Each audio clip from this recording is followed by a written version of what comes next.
పుట్టినప్పుడు నేను చెప్పినట్టుగానే మీరు చెప్పినట్టుగా చక్కగా నక్షత్రం ఏంటి, ఏ రాశి, ఏ లగ్నం చూసుకొని ఈ అబ్బాయికి ఏ పేరు అయితే సెట్ అవుతుంది అనేటువంటి అన్ని కూడా జాగ్రత్తగా చూసుకొని పేరు పెట్టాలమ్మా. అలా పంతులు గారు ఏం చేస్తారంటే ఒక అక్షరం చెబుతారు, ఈ అక్షరం మీద ఏ మీద పెట్టండి, బి మీద పెట్టండి, జడ్ మీద పెట్టండి అని ఒక అక్షరం మాత్రమే చెప్పగలరు.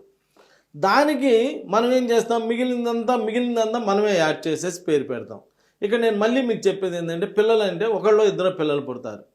ఆ ఒకళ్ళో ఇద్దరు పుట్టినటువంటి పిల్లలకు కూడా పేర్లు పెట్టేటువంటి విషయంలో ఎలాంటి పడితే అలా చేయకుండా పంతులు గారిని అడిగి, సపోజ్ పంతులు గారిని అడిగి ఏ అక్షరం మీద పెట్టాలనేటువంటిది తీసుకొని మీరు కొన్ని పేర్లు అనుకొని మంచి న్యూమరాలజిస్ట్ని కలిసి, దానికన్నా బెస్ట్ ఏంటంటే ఆస్ట్రోన్యూమరాలజిస్ట్ని కలిశారనుకోండి, నా లాంటి వాడిని కలిశారనుకోండి, ఏ నక్షత్రం, ఏ లగ్నం, ఏ రాశి అని చెప్పడమే కాకుండా, ఏ లెటర్ అని చెప్పడమే కాకుండా టోటల్గా ఏ పేరు అయితే బాగుంటుందో కూడా చెప్తా. ఆ పేరు కూడా ఎలా చూస్తాను, అక్షరం చూసి నక్షత్రం ప్రకారం అక్షరం చూస్తాను, ప్రొనౌన్సియేషన్ చూస్తాను, గ్రాఫాలజీ చూస్తాను, ఇన్ని విధాలుగా చూసి ఒక అద్భుతమైనటువంటి నంబర్ ఇస్తా.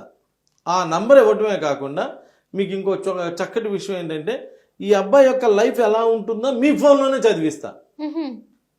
నా ఫోన్లో చదివాను, నేను మాయ చేస్తా, నా ఫోన్లో చదివాను, మీ ఫోన్లో చదివిస్తా. మీ ఫ్రెండ్స్ ఎవరైనా అమెరికాలో ఉంటే అమెరికా ఫోన్లో చదివిస్తా, రష్యాలో ఉంటే రష్యా ఫోన్లో చదివిస్తా.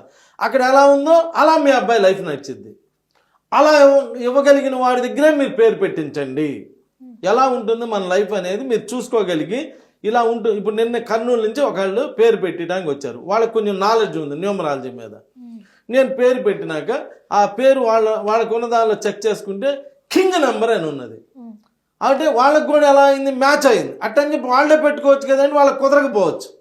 అలా కింగ్ నెంబర్స్ పెట్టాలంటే కొంచెం అనుభవం కావాలి కదా, ఎక్స్పీరియన్స్ రావాలి కదా. అలా నా దగ్గరికి వచ్చారు. ఇక్కడ నేను అనేది ఏంటంటే, మీరు ఎవరి దగ్గరైనా పేర్లు పెట్టించుకోండి, కానీ దాని ప్రొటెక్షన్ చదవకుండా పెట్టించుకోవద్దు. ప్రొటెక్షన్ చదవకుండా పేర్లు పెట్టించుకోవద్దు. మీ ఫోన్లో ప్రొటెక్షన్ చదివే పని అయితేనే పేర్లు పెట్టించుకోండి, లేకపోతే వద్దు. Thank you.